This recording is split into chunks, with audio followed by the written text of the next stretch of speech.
నమస్తే, welcome to YR TV. నేను మీ రామపేరిక. కాంగ్రెస్ ప్రభుత్వం ఏర్పడి సంవత్సరాల కాలం అవుతుంది. అసలు కాంగ్రెస్ ప్రభుత్వం అధికారంలోకి రావడానికి ఇచ్చిన 6 గ్యారంటీలు ఏంటి, 13 అంశాలేంటి, 420 హామీలు ఏంటి, అసలు ఎంతవరకు అమలు చేసింది, అసలు అమలు చేయని పథకాలు ఏంటి అనేది ఒకసారి మనం పూర్తిగా చర్చించే ప్రయత్నం చేద్దాం. ఒకసారి చూసుకుంటే కాంగ్రెస్ 420 420 హామీలు. కాంగ్రెస్ 420 హామీలు 2023 తెలంగాణ అసెంబ్లీ ఎన్నికల్లో రాష్ట్రంలో అధికారంలోకి రావడానికి కాంగ్రెస్ పార్టీ ఎన్నో హామీలను ఇచ్చి తెలంగాణ ప్రజలను మోసం చేసింది. అసలు ఇచ్చిన హామీలు ఏంటి, ఏమేమి ఉన్నాయనేది ఒకసారి మనం పూర్తిగా పరిశీలిద్దాం. విషయ సూచిక దీంట్లో మనం చూసుకుంటే 13 గ్యారంటీలు: వ్యవసాయ రంగం, యువత, విద్యారంగం, అమరవీరులు, సాగునీటి రంగం, ఎస్సీ సంక్షేమం, బీసీ సంక్షేమం, మైనార్టీ సంక్షేమం, ఇతర సంక్షేమం, మహిళా సంక్షేమం, వైద్య రంగం, పారిశ్రామిక రంగం, గ్రామీణ అభివృద్ధి, ఉద్యోగుల సంక్షేమం, గృహ నిర్మాణం, హైదరాబాద్ అభివృద్ధి, పర్యాటక రంగం, పర్యావరణం, ఇతర హామీలు. మొత్తం 21 అంశాలలో 420 హామీలను పొందుపరిచింది. అసలు అవి ఏంటి అనేది ఒకసారి మనం పూర్తిగా తెలుసుకుందాం. ముందుగా చూసుకుంటే మనం 6 గ్యారంటీలు. ఏమేం గ్యారంటీలు? రైతు భరోసా. రైతు భరోసా పథకం కింద ప్రతి ఏటా రైతులకు, కౌలు రైతులకు ఎకరానికి 15,000 ఇస్తా అని చెప్పేసి అయితే కాంగ్రెస్ ప్రభుత్వం ప్రకటించింది. కానీ ఎక్కడ కూడా పూర్తి స్థాయిలో 15,000 ఇప్పటి వరకు అయితే ఇచ్చిన దాఖలాలు లేవు, ఇవ్వదు కూడా. ఇది మాత్రం మనం ఖచ్చితంగా తెలుసుకోవాలి. వ్యవసాయ కూలీలకు 15,000 ఎక్కడ ఒక్క రూపాయి కూడా ఇచ్చినట్టు ఈ కాంగ్రెస్ ప్రభుత్వం నిరూపిస్తే తర్వాత మాట్లాడదాం. వరి పంట క్వింటాల్కు 500 బోనస్ ఇవ్వలేదు. గృహజ్యోతి, ప్రతి కుటుంబానికి 200 యూనిట్లు ఉచిత విద్యుత్, ఇది అక్కడక్కడ అమలు అవుతుంది. కొన్ని ప్రాంతాల్లో అయితే ఇది అమలు కూడా కావట్లేదు. దీని మీద కూడా ఖచ్చితంగా రాష్ట్ర ప్రభుత్వం దీనిపైన చర్యలు తీసుకోవాలి. అదేవిధంగా ఇందిరమ్మ ఇల్లు లేని వారికి ఇంటి స్థలం మరియు 5 లక్షలు, ఉద్యమకారులకు 250 చదరపు గజాల ఇంటి స్థలం. ఎక్కడిచ్చింది ఇందిరమ్మ ఇల్లులు? నిజంగా నిరుపేదలైన పేదలకు ఎక్కడొచ్చిన ఇల్లు అని చెప్పి అడుగుతున్నా. చాలామంది నిరుపేదలకు రాలేదు. ఇందిరమ్మ ఇల్లుల గురించి చూస్తుంటే మనం కాంగ్రెస్ నాయకులు, మన పార్టీ నాయకులు మన వాళ్ళకి ఇవ్వాలి, మన కార్యకర్తలకు ఇవ్వాలని చెప్పేసి వాళ్ళే గొడవలు పెట్టుకుంటున్న సందర్భాలు చాలా చూసాం. అదేవిధంగా బీఆర్ఎస్ నుంచి కాంగ్రెస్ వచ్చిన వాళ్ళకి ఇల్లులు ఇవ్వడం, ఇలాంటి పరిణామాలు కూడా జరిగినాయి.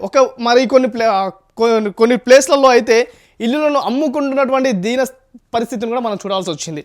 మరి ఎక్కడ ఇల్లు పేదవారికి అయితే ఎక్కడ ఇల్లులు ఇచ్చినట్టయితే ఇప్పటివరకు కాంగ్రెస్ ప్రభుత్వం దాఖలాలు లేదు, ఇవ్వలేదు కూడా. ఇది నెక్స్ట్ ఇంకో పథకం చూసుకుంటే మహాలక్ష్మి. మహిళలకు ప్రతి నెల 2,500 వృత్తి. ఎవరికి ఇచ్చినావా నువ్వు? ఒక్కరి పేరు చూపి నాకు ఎవరికి ఇచ్చినావు. మహిళలకు 500కే గ్యాస్ సిలిండర్, ఇది అక్కడక్కడ అమలు అవుతుంది. కొద్దిగా పూర్తి స్థాయిలో అమలు అవుతుంది. అంటే ఒక ఉచిత బస్సు ఒకటి, 500 గ్యాస్ సిలిండర్ అయితే అమలు అవుతుంది. మహిళలకు ఆర్టీసీ బస్సులు ఉచిత ప్రయాణం, ఇది ఓకే. యువ వికాసం, విద్యార్థులకు 5 లక్షల విద్యా భరోసా కార్డు. ఏ విద్యార్థికి ఇచ్చినావు? తెలంగాణలో ఒక సంవత్సరానికి కొన్ని లక్షల మంది విద్యార్థులు గ్రాడ్యుయేషన్ తోటి బయటకు వస్తారు. ఏ విద్యార్థికి మీరు 5 లక్షల భరోసా కార్డు ఇచ్చిరో మీరు చూపెట్టాలి. ప్రతి మండలంలో తెలంగాణలో ఇంటర్నేషనల్ స్కూల్ అంట. అసలు దిక్కులేదు. పిల్లలకి గురుకుల స్కూళ్ళలో అన్నంలో పురుగులు వస్తున్నాయని చెప్పేసి రోడ్ల మీద కూర్చొని ధర్నాలు చేస్తుంటారు. అలాంటిది వదిలిపెట్టి ఏంటంటే 500 ఇచ్చాయి. ఎంత?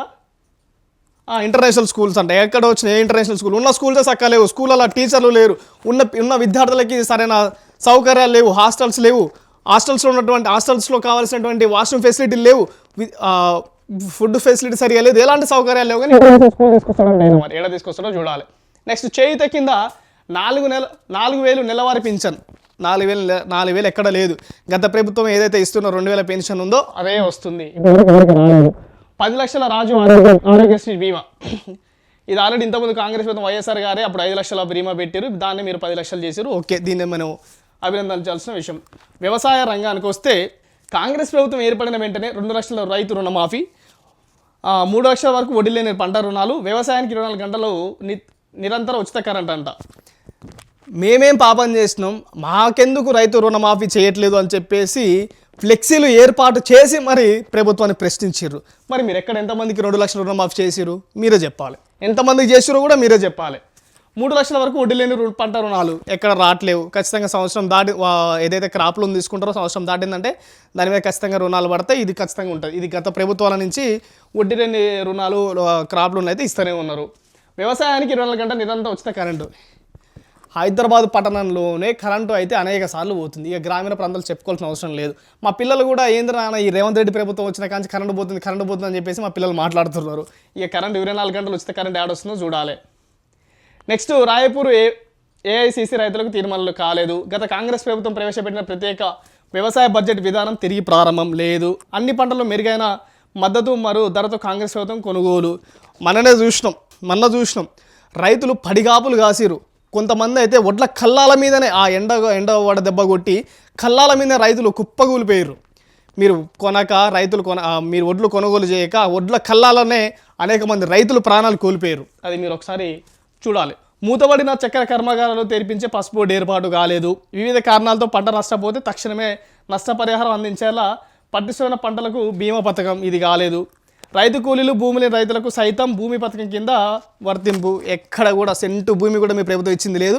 ఇంకా అది కాకుండా మనం రీసెంట్గా చూసుకుంటే పేపర్ నిన్న 2-3 రోజుల క్రితం చూసుకుంటే అటు వరంగల్ అయి ఉండొచ్చు, అనేక జిల్లాలలో రైతుల దగ్గరనే పొలాలు గుంజుకునేటువంటి ప్రభుత్వం కాంగ్రెస్ ప్రభుత్వం. మళ్ళీ మీరంట వీళ్ళకి లేని వాళ్ళకి ఇస్తారంట. నెక్స్ట్ వచ్చేసి మహాత్మా గాంధీ జాతీయ ఉపాధి హామీ పథకం కింద వ్యవసాయ పంటలకు అనుసంధానం కాలేదు.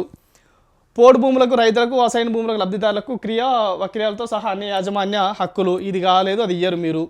ధరణి పోర్టల్ రద్దు, దాని స్థానంలో అందరికీ భూములకు రక్షణ కల్పించేలా సరికొత్త రెవెన్యూ వ్యవస్థ భూభారతి తీసుకొచ్చిండు. మరి ఈ భూభారతి ద్వారా ఎక్కడ కూడా ఏం చేసినట్టయితే దాఖలాల మాకు కనపడలేదు. నకిలీ విత్తనాలు, పురుగులు, మందులపై ఉక్కుపాదం, కార్మికులపై పీడీ యాక్ట్ కేసులతో కఠిన చర్యలు, వారి ఆస్తులు జప్తు చేసి రైతులకు పరిహారం. మొన్న కూడా చూసుకున్నాం, మొన్ననే నకిలీ విత్తనాలు అని చెప్పేసి నిజామాబాద్లో నకిలీ విత్తనాలు అని చెప్పేసి ఆ వృద్ధ దంపతులు పొలంలో కూర్చొని ఏడుస్తూ కన్నీరు పెట్టుకున్నారు. మరి వాళ్ళ మీద ఏమైనా యాక్షన్ తీసుకున్నావా? నకిలీ విత్తనాలు రాకుండా ఏమైనా చూసుకుంటున్నావా? ఎక్కడన్నా జరిగిందా ఇది? ఒకసారి మీరే చెప్పాలి. మరి అదేవిధంగా ప్రతి ఎకరాకు సాగునీరు అందేలా నిర్దిష్ట సమయంలో అసంపూర్ణ ప్రాజెక్టులు పూర్తి ఇది కాలేదు. ఉన్న ప్రాజెక్ట్ ఇప్పటి వరకు మొన్న హరీష్ రావు, జగదీష్ రెడ్డి వీళ్ళే అడిగిర్రు ఆ కాళేశ్వరం పంపులు ఆన్ చేయండి అయ్యా, ప్రజలకు నీళ్ళు రావాలి, వ్యవసాయం నీళ్ళు కావాలని చెప్పేసి. అనేక ప్రాంతాలలో అయితే ఆ పంట పొలాలకి మన వాటర్ ట్యాంకులు, ఊర్లలో ఉన్న వాటర్ ట్యాంకులు పెట్టి వాటర్ పట్టుకునే దుస్థితి ఏర్పడింది. నెక్స్ట్ ఇంకా రైతు సమస్యలపైన శాశ్వత పరిష్కారం కోసం చట్టపరమైన అధికారులతో రైతు కమిషన్ ఏర్పాటు ఇది కాలేదు. లాభసాటి వ్యవసాయమే లక్ష్యంగా తెలంగాణ వాతావరణ పరిస్థితులకు అనువుగా నూతన వ్యవసాయ విధానం పంటల ప్రణాళిక ఇది అసలు కానే కాదు, ఇక మీరు చేయలేరు. కాళేశ్వరం ప్రాజెక్టు నిర్మాణంలో భాగంగా ముంపునకు గురైన రైతులకు ఆర్థిక చేయూత, ముంపుకు గురైన గోదావరి కృష్ణానది పరివాహక ప్రాంతాలతో కరకట్టల నిర్మాణం. ఇక మీరున్న ప్రాజెక్టులు అవన్నీ పోతున్నాయి. మొన్నటి మనం చూసుకుంటే ప్రాణహిత ఆ ప్రాజెక్టుకు సంబంధించిన కేబుల్ తెగిపోయినాయి, అక్కడ లేదు. ఇప్పుడున్న నీళ్ళు ఇస్తా అంటారు, ఇంకా బనకచెర్ల ప్రాజెక్టు తోటి ఆంధ్రాకి నీళ్లు తరలించే ప్రయత్నం మీరు చేస్తున్న విషయం తెలంగాణ రాష్ట్ర జనాభా చూస్తుంది. నెక్స్ట్ ఇంకోటి చూసుకుంటే యూపీఏ ప్రభుత్వం తెచ్చిన 2013 భూసేకరణ చట్టం యథావిధిగా అమలు ఇది ఎక్కడ కూడా కాలేదు. ఆదర్శ రైతు విధానాన్ని తిరిగి పునరుద్ధరించడం, ప్రతి మండలానికి ఒక మార్కెట్ యార్డ్ ఏర్పాటు ఈ గతంలో ఉన్నాయి, కానీ అవి పూర్తి స్థాయిలో అయితే కాలేదు. నెక్స్ట్ వ్యవసాయ యంత్రీకరణ కేంద్రంలో ప్రతి మండలంలో స్థాయిలో ఏర్పాటు ఇది కాదు. నిర్లక్ష్యం చేసిన వ్యవసాయ సబ్సిడీలకు విత్తన సబ్సిడీ, ట్రాక్టర్లతో పాటు వ్యవసాయ యంత్రాలపై సబ్సిడీ, ఎరువుల సబ్సిడీ, పురుగుల మందుల సబ్సిడీ మొదలైన. ఇక మీరు సబ్సిడీలు ఇచ్చే విషయం పక్కన పెడితే అనేక మంది రైతులు ఇప్పుడు తుకాలు పోసుకుంటున్నారు. రైతులు యూరియా కోసం క్యూ లైన్లు కడుతున్నారు, చెప్పులు పెట్టుకొని వాళ్ళ ఆధార్ కార్డు లైన్లో పెట్టుకొని ఎండకు నిలవలేక ఆధార్ కార్డులు, రాళ్ళు, చెప్పులు పెట్టి క్యూ లైన్లో నిలబడ్డారు. అవి చేసే లేదు కానీ సబ్సిడీ ఇస్తాడంట. ముందైతే ఆ రైతులకు కావాల్సిన ఎరువులు తెప్పించే ప్రయత్నం చేయండి. 35 అంశం కాడికి వస్తే ప్రకృతి వైపరీత్యాల విషయంలో రైతులకు ఇన్పుట్ సబ్సిడీ, మొక్కజొన్న పంటకు పూర్వ వైభవం ఏడ కనపడతలేదు. వరిధాన్యం కొనుగోలులో తేమ శాతం నేపంతో తరుగు తీసే విధానం రద్దు. ఉన్న వడ్లే కొనట్లేరు మీరంటే ఇక దాంట్లో మీరు తరుగు తీసే విధానం తీసేసి ఇక మీరు వడ్లు కొనుగోలు చేస్తారు, అది మేము చూడాలి. వ్యవసాయ అనుబంధ రంగంలో ఖాళీగా ఉన్న అన్ని పోస్టులు భర్తీ ఇది కాలేదు. నానాటికి అంతరించిపోతున్న సాంప్రదాయ పంటలు, చిరుధాన్యాలు, పప్పు ధాన్యాలు మరియు నూనె గింజలు ప్రోత్సహించడానికి మద్దతు ధరతో పాటు మార్కెట్ వ్యవస్థ పటిష్టపరచడం ఇది కాలేదు. నెక్స్ట్ చూసుకుంటే హైదరాబాద్ మరియు ఇతర ప్రధాన నగర శివార్లో కూరగాయల ఉత్పత్తి, పారిశ్రమలను అభివృద్ధి చేయడానికి ప్రత్యేక చర్యలు ఎక్కడ కూడా నాకు కనపడలేదు. నెక్స్ట్ ప్రస్తుత ప్రభుత్వం సేకరించిన అసైన్ మరియు పోడు భూములకు పట్ట భూములతో సమానంగా నష్టపరిహారంగా పైన పునఃపరిశీలన. ఉన్న పొలాలనే మీ వాళ్ళు ఆ ప్రాజెక్టు అని అదని ఇదని చెప్పేసి గుంజుకునే ప్రయత్నాలు జరుగుతున్నాయి అనేకంగా. ఇప్పుడు కాంగ్రెస్ ప్రభుత్వం వచ్చిన దగ్గర నుంచి చాలా చూసుకుంటే చాలా ప్రదేశాల్లో రైతుల దగ్గర నుంచి భూములు గుంజుకునే ప్రయత్నాలు అయితే కొన్ని జరుగుతూనే ఉన్నాయి. దాన్ని మీరు ఒక్కసారి మీరు చూసుకోండి. ఎందుకంటే మీరు ఇచ్చేది కాదు, తీసుకోకుండా చాలు. రైతులకు మీరు ఇవ్వాల్సిన దానికంటే అసలు గుంజుకోకుండా ఉంటే చాలు. నెక్స్ట్ ప్రజాభిప్రాయ సేకరణతో హైకోర్టు ఆదేశానుసారం ఫార్మసిటీ రద్దు. ఇది మీరు ఏం చేయలేరు అది. నెక్స్ట్ మహాత్మా గాంధీ జాతీయ గ్రామీణ ఉపాధి హామీ పథకానికి వ్యవసాయ రంగం అభివృద్ధి పనులతో ప్రాధాన్యత. అది ఏది కాదు అసలు ఈ చూసుకుంటే ఏంది, పాల ఉత్పత్తిదారులకు లీటర్ 5 ప్రోత్సాహం లేదు, వరి ధాన్యానికి మద్దతు ధర అంట, కనీసం ధర లేదురా నాయన మేము చచ్చిపోతున్న ఒడ్లు కొనే దిక్కు లేదు, కానీ ఇలాంట మళ్ళా ఏంది మద్దతు ధర ప్రకటించి ఇస్తాడంట. ఇప్పటివరకు ఇచ్చిన దాఖలాలు లేవు, మీరు ఇయ్యలేరు చేయలేరు. దీంట్లో 10 రకాల వ్యవసాయ ఉత్పత్తులను మీరు ఇచ్చిర్రు, అది కూడా అమలు కాదు. నెక్స్ట్ మనం చూసుకుంటే యువత, మొదటి ఏడాదిలోనే 2 లక్షల ప్రభుత్వ ఉద్యోగాలు భర్తీ, 4,000 నిరుద్యోగ భృతి. నిన్నటికి నిన్న ధర్నా చౌకులో అనేక మంది విద్యార్థులు నిరుద్యోగులు ఉద్యోగ నోటిఫికేషన్లు ఇవ్వండి అయ్యా, మాకు ఉద్యోగాలు ఇవ్వండి అయ్యా అని చెప్పేసి ధర్నాలు చేపట్టారు. ఎక్కడ పోయింది 2 లక్షల ఉద్యోగాలు ఎవరికి ఇచ్చారు? మీరు 2 లక్షల ఉద్యోగాలు ఎవరికి ఇచ్చారు? 4 కోట్ల మంది జనాభా ఉన్న ఈ తెలంగాణ రాష్ట్రంలో 2 కోట్ల ఉద్యోగాలు మీరు ఎవరికి ఇచ్చారు? అసలు ఇస్తే మీరు ఉద్యోగాలు ఇస్తే ఎందుకు నిన్న మొన్న ధర్నా చౌక్లో కూర్చొని ఎందుకు అనేక రకాల ఉద్యమాలు చేస్తున్నారు, మాకు ఉద్యోగాలు ఇవ్వండి అని చెప్పేసి ఎందుకు చేస్తున్నారు? నిన్నటికి మొన్న టీజీపీఎస్సీ పేపర్ 1లో జరిగిన అవకతవకల గురించి మీ ప్రభుత్వం ఎందుకు సీట్ ఏర్పాటు చేయలేదు? దాని గురించి ఎందుకు మీరు మాట్లాడలేదు? ఉద్యోగాలు ఇచ్చారంట, 2 లక్షల ఉద్యోగాలు ఎవరికి ఇచ్చినా? మరి మీ ఇంట్లో ఎవరికైనా ఇచ్చుకుర్రా? మీరు ఏర్పడి మీ తమ్ముళ్ళకి వాళ్ళకి ఎవరికైనా ఉద్యోగాలు ఇచ్చారా? మరి మీరే చెప్పాలి. 4,000 నిరుద్యోగ భృతి, ₹1 కూడా ఇవ్వలేదు. కాంగ్రెస్ పార్టీ అధికారంలోకి రాగానే తొలి క్యాబినెట్ సమావేశంలో మెగా డిఎస్సి ఖాళీగా ఉన్న అన్ని ఉపాధ్యాయ పోస్టులను 6 నెలల్లో భర్తీ, ఇది కాలేదు, మీరు ఇవ్వలేదు, మీరు చేయరు. నెక్స్ట్ మొదటి ఏడాదిలోనే SC ST BC minority backlog పోస్టులో భర్తీ, ఎక్కడ కూడా కనపడలే. నెక్స్ట్ ప్రతి ఏడాది జూన్ 2 నాటికి శాఖలో ఖాళీలో ఉన్న జాబ్ క్యాలెండర్, సెప్టెంబర్ 17 లోపు నియామకాలు పూర్తి. నిన్ననే జాబ్ క్యాలెండర్ని తగలబెట్టరు విద్యార్థులు, నిరుద్యోగులు నిన్ననే తగలబెట్టరు. కావాలంటే మీరు ఒకసారి ఆ వీడియోలు ఉంటాయి, నేను చూపించమంటే చూపిస్తా, తర్వాత చూపిస్తా. కాబట్టి మీరు కావాలంటే మీరు చూసుకోరు. నిన్న యూట్యూబ్ ఓపెన్ చేసి ఒకసారి మన వైఆర్ టీవీ ఓపెన్ చేసి చూడండి, దాంట్లో జాబ్ క్యాలెండర్ తగలబెట్టరు నిన్ననే, ఒక్క ఉద్యోగం రాలేదని చెప్పేసి. నెక్స్ట్ 18 ఏళ్ళు పైబడిన చదువుకునే ప్రతి యువతకి ఎలక్ట్రిక్ స్కూటర్, ఏదో పైలట్ ప్రాజెక్ట్ కింద స్టార్ట్ చేసిరు, ఒకరికో ఇద్దరికో ఇచ్చారు, మీది ఎక్కడ కూడా రాష్ట్ర వ్యాప్తంగా మీరు ఎక్కడ ఇచ్చింది లేదు. నెక్స్ట్ యూత్ కమిషన్ ఏర్పాటు చేసి 10 లక్షల వరకు వడ్డీ లేని రుణం, అది కాదు. నెక్స్ట్ పారదర్శకంగా ప్రభుత్వ ఉద్యోగ నియామకాలు, ఉద్యోగాలు ఎట్లేదని చెప్పేసి వాళ్ళు గొడవలు చేసి, అసలు ఈ ఉద్యోగాల గురించి, ఈ స్టూడెంట్ విభాగం గురించి, మీరు పొందుపరిచిన ఈ రంగం గురించి అసలు మాట్లాడుకోవాల్సిన ఎన్ని అంశాలు ఉన్నాయి దీంట్లో? 66 వరకు ఇచ్చారు. ఎక్కడి నుంచి 45 దగ్గర నుంచి 66 వరకు ఇచ్చారు. మరి దీంట్లో మీరు ఏది చేసిర్రో మీరే చెప్పాలి. మీ ఏ మినిస్టర్ చెప్తారా, మీరెవరు చెప్తారా, మీరే చెప్పాలి. ఎక్కడ మెరుగైన గల్ఫ్ దేశాల్లో ఏర్పాట్లు అంటాయి. అసలు దీని గురించి మాట్లాడుకోవడమే శుద్ధ వేస్ట్. నెక్స్ట్ మనం పోతే ఎక్కి 68 వరకు ఇచ్చారు, ఎక్కడ కూడా కాలే. నెక్స్ట్ విద్యారంగం, అసలు విద్యారంగం గురించి మాట్లాడడానికి కూడా ఏం లేదు. ఫస్ట్ ఒక రాష్ట్ర ముఖ్యమంత్రి యనమల రేవంత్ రెడ్డి గారు స్వయాన తెలంగాణ రాష్ట్ర ముఖ్యమంత్రి గారే విద్యాశాఖ మంత్రిగా ఉన్నటువంటి ఈ విద్యారంగం ఎంత దీన పరిస్థితిలో ఉందో ఒక్కసారి మీరే ఆలోచించాలి దీని గురించి. ప్రతి విద్యార్థులకు 5 లక్షల భరోసా కార్డు అంట. మాకు తిండే సరిగా పెట్టట్లేరా నాయన, పురుగులు అన్నం పెడుతురు అని చెప్పేసి గురుకులలో ప్రతిరోజు విద్యార్థులు రోడ్ల మీద కూర్చొని ధర్నాలు చేస్తారు. నిన్న గురుకుల విద్యార్థులు ధర్నా చేస్తుంటే పోలీసులు వాళ్ళు అడ్డుకొని డీసీఎంలు ఎక్కించుకొని తీసుకొని మీద పరిస్థితి యావత్ తెలంగాణ రాష్ట్రం చూసింది. మరి మీరు ఏ విద్యారంగంలో ఇన్ని మార్పులు తీసుకొస్తారు? అసలు విద్యాశాఖ మంత్రి మీరు ఏం చేస్తున్నారు? ఒకసారి మీరే సమాధానం చెప్పాలి దీనికి ఖచ్చితంగా. తెలంగాణ రాష్ట్ర ముఖ్యమంత్రి యనమల రేవంత్ రెడ్డి గారు విద్యాశాఖ మంత్రిగా ఉన్న మీరు దీనికి ఖచ్చితంగా సమాధానం చెప్పాలి.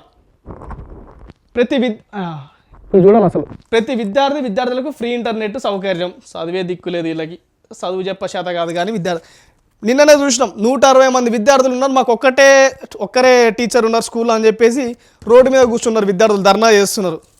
దాని గురించి ఒకసారి ఆలోచించండి మీరు. ప్రతి మండలానికి అధునాతనమైన సౌకర్యాలతో అంతర్జాతీయ ప్రమాణాలతో కూడిన ఉన్నత పాఠశాల మరియు ఉచిత ట్రాన్స్పోర్ట్ సౌకర్యం. ధర్మ సమాజ్ పార్టీ నుంచి గత నెల రోజులుగా చూస్తున్నాం.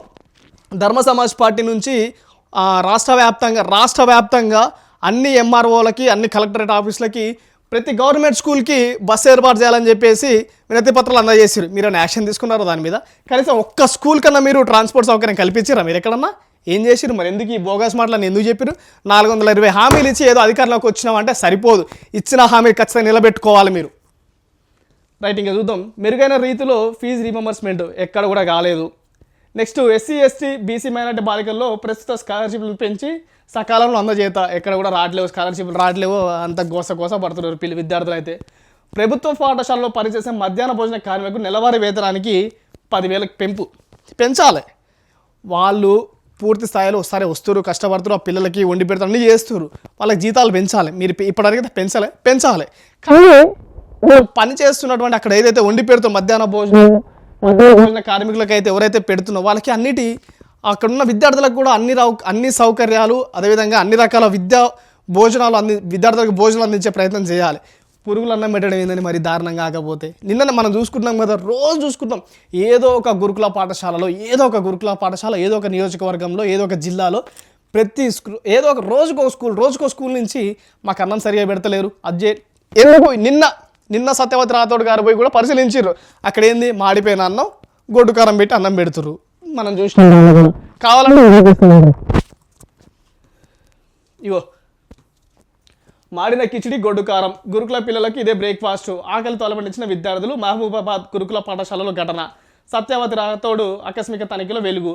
సమస్యలు అడిగి తెలుసుకున్న మాజీ మంత్రి. ఇక మీరు ఏడ మధ్యాహ్నం భోజనం పెట్టేదాడ, పిల్లలకి మీరు చూసుకునేదాడ, ఏడ చేస్తున్నారు మీరే చెప్పాలి.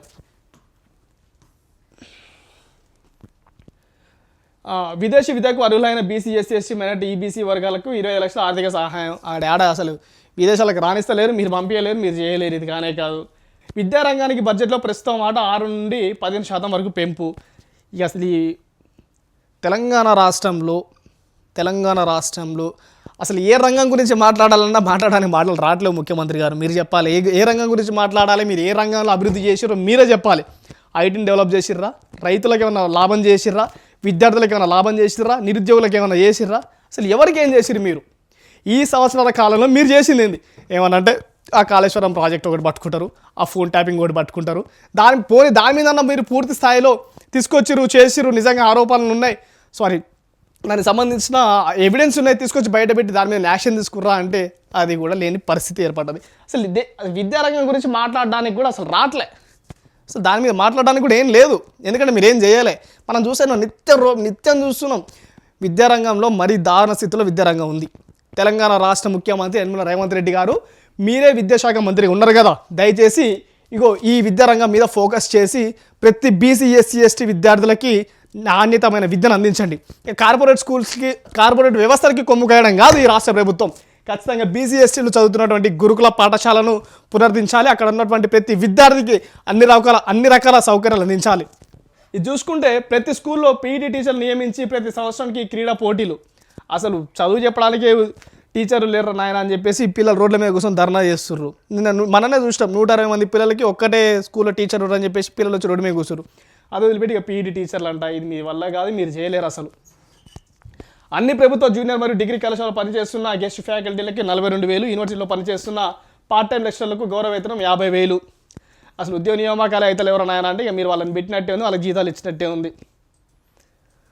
అసలు ఈ విద్యారంగం గురించి మాట్లాడడానికి కూడా అసలు ఏం మాట్లాడాలో అర్థం కావట్లేదు. మీరు అనేక అంశాలను దీనిలో పొందుపరిచారు, కానీ ఏ ఒక్క అంశం కూడా మీరు పూర్తి చేసినట్టయితే మాకు కనపడట్లే. అసలు ఎక్కడ కూడా లేదు. దగ్గర ఒక 20 అంశాలు మీరు ఇందులో పొందుపరిచారు. ఏ ఒక్కటైనా 20 అంశాల్లో ఏ ఒక్కటైనా మీ ప్రభుత్వం వచ్చిన తర్వాత నెరవేర్చిందా? మీరే చెప్పాలి. మరి విద్యాశాఖ మంత్రి ఉన్న మీరే చెప్పాలి, రేవంత్ రెడ్డి ముఖ్యమంత్రిగా ఉన్నటువంటి రేవంత్ రెడ్డి మీరే దీనికి సంబంధించి చెప్పాలి. లేదంటే డిప్యూటీ సీఎంకు ఉన్న బట్టి విక్రమార్కతో చెప్పిస్తారా, ఇంకొకరితో చెప్పిస్తారా, మీరే చెప్పారు. తెలంగాణ రాష్ట్రం సాధించడానికి అనేక మంది విద్యార్థులు బలిదానాలు చేసి అమరులయ్యి తెలంగాణ రాష్ట్రాన్ని సాధించుకోరు. తెలంగాణ రాష్ట్రం వస్తే ఏమొస్తుంది రా నాయన అంటే నీళ్లు, నిధులు, నియామకాలు అన్నారు. మరి నీళ్ళు ఎడిపోయినాయో, నియామకాలు ఎడిపోయినాయో, నిధులు ఎడిపోయినాయో మీకే తెలవాలి. నిధులు ఢిల్లీ పంపిస్తే, నీళ్ళు ఆంధ్రాకి పంపిస్తే, నియామకాలు అనే జాడే లేదు. అసలు తెలంగాణ ఉద్యమంలో పాల్గొన్న అమరవీరుల కుటుంబాలకి రాష్ట్ర ప్రభుత్వం, కాంగ్రెస్ ప్రభుత్వం ఏం చేసిందో చెప్పాలి. కాంగ్రెస్ ప్రభుత్వం తెలంగాణలో అధికారంలోకి రాగానే ఎవరైతే తెలంగాణ కోసం అమరులయ్యారో వాళ్ళ కుటుంబాలకి 25,000 రూపాయలు నెలకు గౌరవ పెన్షన్ ఇస్తామని చెప్పేసి ప్రకటించింది. మరి ఎంతమందికి ఇచ్చారు, ఎవరికి ఇచ్చారు? ఇప్పటివరకు ఒక్కరికంటే ఇచ్చినట్టయితే ఎక్కడ కూడా లేదు. మరి అదేవిధంగా ఉద్యమంలో పాల్గొన్న యువతపై నమోదైన కేసును ఎత్తివేయడంతో పాటు జూన్ 2 వరకు వారికి ఉద్యమకారులకు ప్రభుత్వ గుర్తింపు కార్డు ఇవ్వలేదు. ఇప్పటికీ తెలంగాణ ఉద్యమంలో పాల్గొని విద్యార్థుల మీద ఎవరి మీద కేసులు ఉన్నాయో వాళ్ళు ఇప్పటికీ పోలీస్ స్టేషన్లో పోయి సంతకాలు పెట్టి అయితే వస్తుర్రు. ఇది వాస్తవమైన విషయం. మరి 250 గజాల ఇంటి స్థలాన్ని కేటాయిస్తా అని చెప్పేసి గౌరవ వృత్తి కింద అందజేస్తా అని చెప్పేసి చెప్పింది ఉద్యమకారులకి, ఎవరికైతే ఇవ్వలేదు. మరి అదేవిధంగా చూసుకుంటే నెక్స్ట్ వచ్చేసి సాగునీటి రంగం. ఏంటి సాగునీటి రంగం కింద ఏం చేసింది? కాళేశ్వరం రిఫ్ట్ ఇరిగేషన్ ప్రాజెక్టు నిర్మాణంలో జరిగిన అవినీతిని మరియు అవకతలపై సిట్టింగ్ హైకోర్టు జడ్జితో న్యాయ విచారణ చేపిస్తా అన్నది.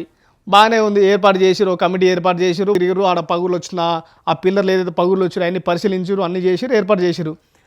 లక్ష కోట్ల అవినీతి జరిగింది దాని మీద అని చెప్పేసి ఒక వాదన ఆరోపణలు అయితే చేసిరు. మరి దాని మీద మీరు ఏర్పాటు చేసిన సిట్టింగ్ జడ్జితో ఏర్పాటు చేసినటువంటి కమిషన్ ఏమైంది, ఏం రిపోర్ట్ ఇచ్చింది, దాని మీద ఎంతవరకు అవకతవకలు జరిగినాయి, ఎంతవరకు దానిపైన మీరు పూర్తి స్థాయిలో చేసిరు అంటే అది ఎక్కడ లేదు, జీరో, శూన్యం. దాని మీద మీరు చేసింది ఏం లేదు.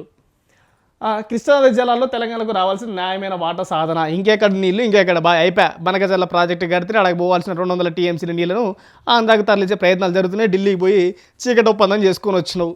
ఇక నువ్వు తెలంగాణలో సాగునీటిని తీసుకొస్తావు, రైతులకి ఎక్కడ చేస్తావు, ఎక్కడ రైతులకి న్యాయం చేస్తావు?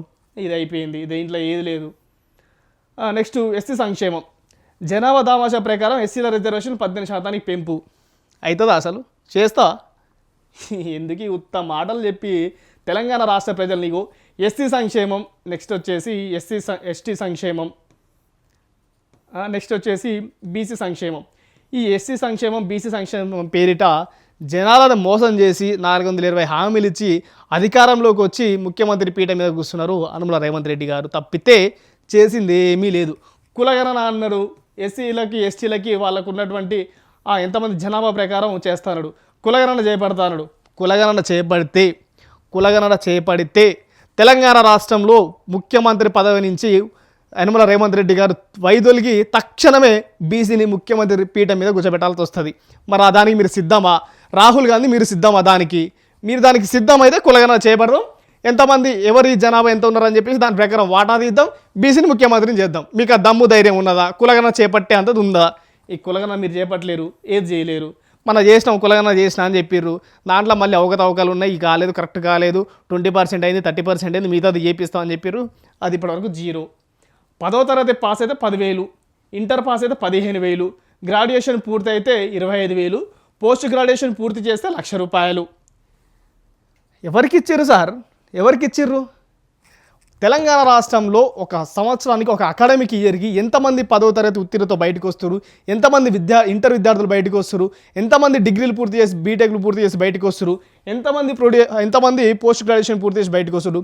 లక్షల మంది విద్యార్థులు. మరి లక్షల మంది విద్యార్థుల్లో మీరు ఇచ్చిన ఒక విద్యార్థిని చూపెట్టండి, ఒకే ఒక్క విద్యార్థిని, 10వ తరగతి పాస్ అయిన విద్యార్థికి నేను 10,000 ఇచ్చిన అని చెప్పేసి ఒక విద్యార్థిని మీరు చూపించండి. ఏడ చూపిస్తారు? ఏది లేదు. ఈ ఎస్సీ ఎస్టీ పేరిట ప్రతి ఒక్కడు ఎవడొస్తే వాడు ఎస్సీ ఎస్టీ బీసీ వాదాన్ని ఎత్తుకోవడం, అధికారంలోకి రావడం, జనాల్ని మోసం చేయడం, అంతమించి చేసేది ఏమీ లేదు ఈ ప్రభుత్వాలు. నెక్స్ట్ ఇంకేంది ఇవన్నీ? అసలు ఏంది, ఏం పెట్టిండు, ఏంది నాకైతే ఏం అర్థం కావట్లేదు. ఇవన్నీ చూసి తలకాయ తిరుగుతుంది. ఇవన్నీ కనీసం ఒక్కటన్నా అమలయ్యే అంశాలు దీంట్లో ఉన్నాయా? పొందుపరిచిర్రా? అసలు ఎక్కడ కూడా కొట్టట్లే. అధికారంలోకి వచ్చిన 100 రోజుల్లోనే 2వ దశల గొర్రెల పంపిణీ. గత ప్రభుత్వం బీఆర్ఎస్ ప్రభుత్వం కేసీఆర్ గారు గొర్రెల పంపిణీ చేస్తే ఇక గొర్రెలు కాసుకో అని చెప్పేసి వీళ్ళని ఇచ్చిండ్రా ఆయన అని చెప్పేసి వాళ్ళు చదువుకోదా అని చెప్పేసి అప్పుడు ప్రభుత్వం, కాంగ్రెస్ ప్రభుత్వం ప్రతిపక్షంలో ఉన్నప్పుడు విమర్శించారు. మరి మీరు ఎట్లా గొర్రెల పంపిణీ చేస్తా అంటారు? ఆ విద్యార్థులు చదువుకోవడానికి లేదా? చదువుకొని ఇయ్యరు, కానీ ఆ వాళ్ళకి బీసీలకి గొర్రెల పంపిణీ చేస్తారు. 100 గొర్రెలు ఇస్తారు, కాసుకొని బతకరాబాయ్ అని చెప్పి తోలుతారు.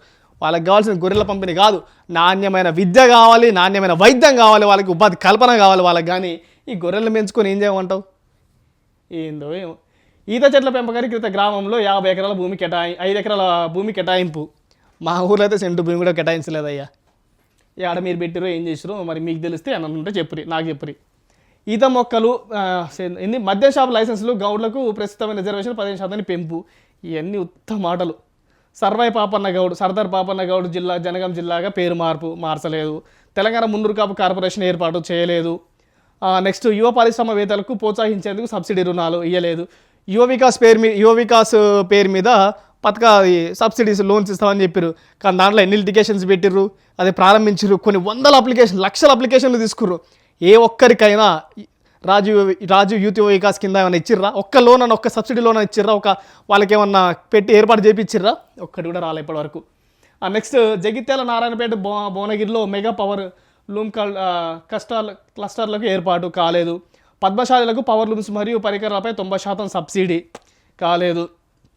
నెక్స్ట్ మంగళి స్వర్ణకారుల కుమ్మరి వడ్రంగుల కుమ్మర్లకు 90% సబ్సిడీ టూల్ కిట్ ఇవ్వలేదు. పట్టణ ప్రాంతంలో షాపులకు ఏర్పాటు భూమి కేటాయింపు లేదు. రజక యువతకు పట్టణాల్లో ల్యాండ్ రోమెంట్స్ ఏర్పాటు చేసేందుకు 10 లక్షలు ఇవ్వలేదు. రాష్ట్ర వ్యాప్తంగా ధోబిఘాట్లు కాలేదు. ముదిరాజ్ కులస్తులకు సరిపడిన నిధులతో కార్పొరేషన్ లేదు. యాదవ కుర్మ కులస్తులకు సరిపడిన నిధులతో కార్పొరేషన్ లేదు. మున్నూరు కాపు కులస్తులకు సరిపడిన నిధులు కాలేదు. పద్మశాలీలు కాలేదు. గౌడు కులస్తులకు సరిపడిన నిధులు కార్పొరేషన్ లేదు. నాయ బ్రాహ్మణులు సరిపడిన నిధులు కార్పొరేషన్ లేదు. విశ్వకర్మ లేదు. వడ్డెర లేదు. రజక లేదు. ఏ కులానికి లేదు నాయన నువ్వు చేసింది. ఇంతమంది ఇన్ని కులాలను ఇలా పెంపొందించరు కానీ పొందుపరిచిరు కానీ ఎక్కడ కూడా మీరు ఈ కులానికి నేను చేసిన అని చెప్పుకోవడానికి అయితే ఏమీ లేదు. మీరు చేసింది తెలంగాణ రాష్ట్ర ప్రభుత్వం ఈ సంవత్సరాల కాలంలో మీరు చేసింది శూన్యం, గుండు సున్నా. మీరు చేసింది ఏం లేదు. కోడిగుడ్డు అన్నారు కదా, కేంద్ర ప్రభుత్వం మనకి ఏం పెట్టింది, కోడిగుడ్డు పెట్టిందని చెప్పేసి చేసారు కదా. ఇక మీరు తెలంగాణ రాష్ట్రానికి సంవత్సరాల కాలంలో చేసింది కూడా ఆ కోడిగుడ్డే. ఏం చేయలేదు మీరు. సంచార జాతుల నిధులు లేవు. బీసీలో సంచార జాతుల నిధులు లేవు. బీసీ విద్యార్థుల పోటీ పరీక్షలు లేవు. బీసీ పారిశ్రామిక వేతలు లేవు. తలారి వ్యవస్థ లేదు. గొర్రెల పంపిణీ లేదు. కేంద్ర విధానానికి 199 క్రిమినల్ విధానానికి తొలగించే సిఫారసు లేదు. ఏది లేదు. కేరళ, తమిళనాడు మాదిరిగా తాటి ఈత ఉత్పత్తులపై బై ప్రొడక్ట్లకు తయారు చేసే విధంగా శిక్షణ. కేరళ, తమిళనాడు ఆదర్శంగా తీసుకుంటే అది లెక్కలు వేరే ఉంటాయి. దాంట్లో 1% కూడా మీరు చేయలేరు. మీ వల్లగానే కాదు అసలు. తమిళనాడులో స్టాలిన్ ప్రభుత్వం ఎంత బాగా అభివృద్ధి చేస్తుంది. అక్కడ ఉన్నటువంటి విద్యార్థులు ఎలా ఉన్నారు, అక్కడ ఉన్నటువంటి మ్యాన్ పవర్ ఎంపవర్మెంట్ ఎలా ఉంది, ఎలా చేస్తున్నది ఒక్కసారి ఆదర్శంగా తీసుకోండి. మీరు ఇక్కడ పొందుపరచడం కాదు, దాన్ని చేసి చూపెట్టాలి. అప్పుడు మేము దీన్ని మిమ్మల్ని ఒప్పుకుంటాం. కానీ మీరు చేసేలేదు ఏం లేదు, ఒకనే చెప్పి తీసుకొని వస్తారు. నెక్స్ట్ మైనారిటీ సంక్షేమం. ఇక మైనారిటీ సంక్షేమం కూడా ఏం లేదు. ఇప్పుడు బీసీ బిల్లు అన్నారు. ఆ బీసీ బిల్లులో ముస్లింలు యాడ్ చేయదని చెప్పి అటుపక్క బండి ఆ బీజేపీ వాళ్ళు వాదన చేస్తారు. ఆ బీజేపీ వాళ్ళకైతే ఇప్పుడు ఆ మత పిచ్చి తప్పితే వాళ్ళు చేసేది ఏం ఉండదు. మత రాజకీయాలు, మత గొడవలు తప్పితే బీజేపీ వాళ్ళు చేసేది ఏం లేదు. అన్న 42% రిజర్వేషన్ వాళ్ళ చేతుల్లో ఉంది కదా, కేంద్ర ప్రభుత్వం చేతుల్లో ఉంది కదా. 42% రిజర్వేషన్ బీసీ బిల్లు ఆమోదించమని చెప్పేసి ఎందుకు చేయట్లేదు. బీసీలను ముస్లింలను బీసీలో చేర్చొద్దు, వాళ్ళకి 42% ఇస్తే మిగతా వాళ్ళకి కానీ ఏ మత రాజకీయాలు తప్పితే బీజేపీ చేసేది ఏం లేదు.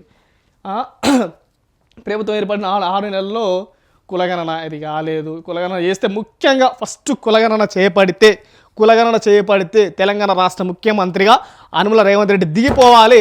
ఒక బీసీ బిడ్డను ముఖ్యమంత్రి స్థానంలో కుసబెట్టాలి.